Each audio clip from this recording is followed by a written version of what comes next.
Let's go with Dan, Mike Vega, Jay Hart. Dan Gelson, the Associated Press. Along those lines, where does sponsorship stand with KHI for next year?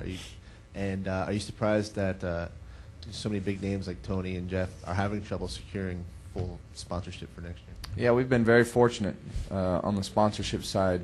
Hopefully in the next 3 or 4 weeks, we should have a lot of things wrapped up, and that's a good thing. So our intentions are to still compete in both as they currently stand in the Truck Series and the Nationwide Series with the vehicles that we have, and hopefully maybe a few more races than what we currently run. So everybody's done a great job, from the Cup car to the Nationwide cars. Our current sponsors are all going to still be involved from the Nationwide side, and many of them on the truck side. So I mean, for us, we've been, like I say, been very fortunate to have a lot of success on the sponsorship side, and things are going great. Let's go Mike Vega, Jay Hart, Mike Embry. Hey, Kevin, Mike Vega, Boston Globe. Just wanted to ask you a little bit about, if you could contrast where this organization was a year ago coming to New Hampshire, and how, vastly different it is now for the entire organization to have 3 cars in the chase. And where did you sense that the actual turnaround began, to get you guys to this point? Well, the actual turnaround began in Indianapolis last year. That was kind of our first generation of new cars, and with some different setup things that were implemented into the cars at that particular time. So from that point on, it's been a building process to get things headed in that direction. Richard made a few more personnel moves as we went through that time and over the off season.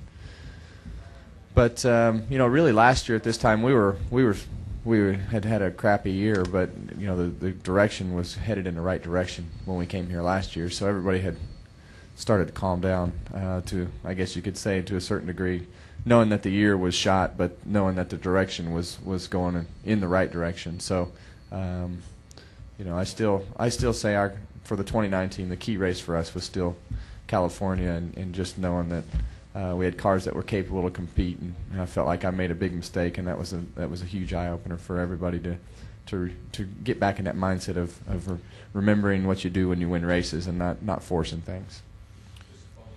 Did you ever think, though, when you were going through that period, that you could get all 3 cars here into the chase?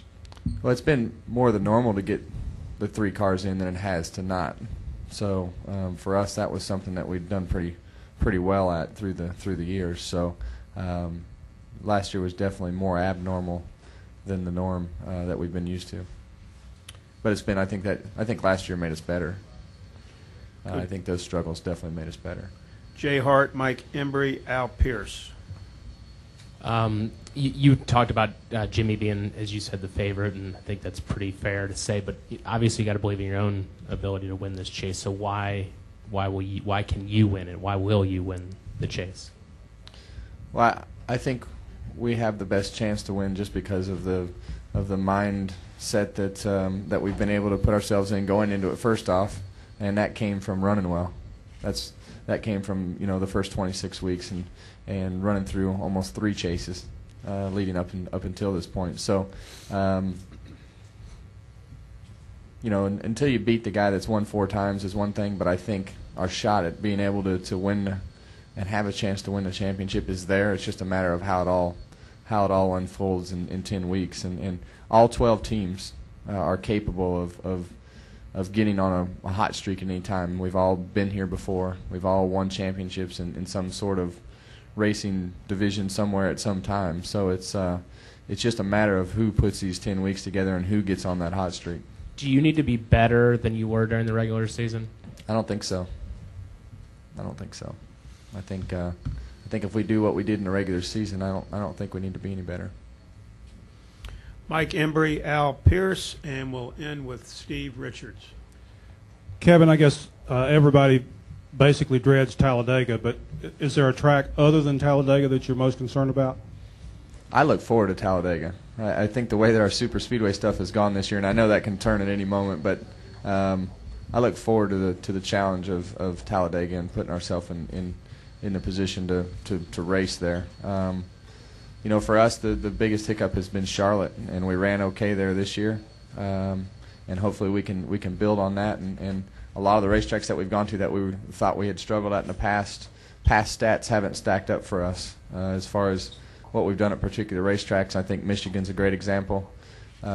So we just go out and race, and I think I don't think of a weak point for us that we have. There's going to be a week that we don't run good, but I don't think going in there we're going to think that we're going to run bad. So Charlotte would be the one that sticks out on these 10 weeks. But you can go to any of these racetracks and say that you've had a bad day at some particular moment. So I think we're looking forward to all of them right now.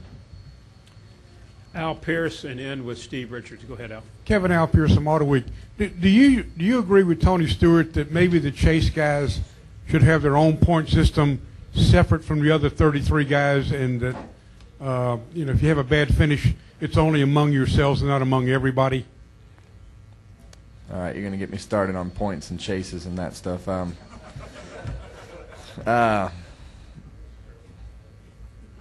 The part of this sport that I like the most is that it requires you to race all 43 guys, and the part that sticks out to me the most is if you want to create a points championship that has 1 or 2 point increments, and you can have a bad week. Having a bad week is part of this sport. And if you finish 43rd, you still have to race the other 43 guys. If you want to have your own point system, let's just have 12 cars on the track and call it IROC, because it won't work. So you got to race against all 43 guys. Durability and has always been a part of the sport, and being creative and how far you can push things and having wrecks. I think creating its own point system for the Chase would be a total mistake, because that's not what our sport's about. Our sport is about guys trying to make the race and people having to put their stuff on the trailer and go home. It's always been a who could not break engines and who could not break parts and who could not break pieces. I think you open up you'd open up a can of worms that wouldn't be fun, because it's just still not about 12 guys. Final question, Steve Richards. PRN. Kevin, talk about Dover for a second, because you finished 7th there earlier this year, and that could be a wild card for some of the guys because things happen fast, and a lot of guys have gotten caught up in some pretty nasty stuff there. Yeah, Dover's obviously a cool racetrack. It's fast, but there can be a wreck off of turn 2 that'll swallow up 10, 15 cars. So we've been on both sides of that fence. We did run well there at the beginning of the year, so hopefully we can do the same thing when we go back. But it's one of those racetracks that lets you know how fast you're going, not only when you're going around the racetrack, but if you happen to hit something. So it's a fun racetrack, but it can eat you up pretty fast. Okay, Kevin, thank you so much for spending time with us. Best of luck this weekend as the chase begins.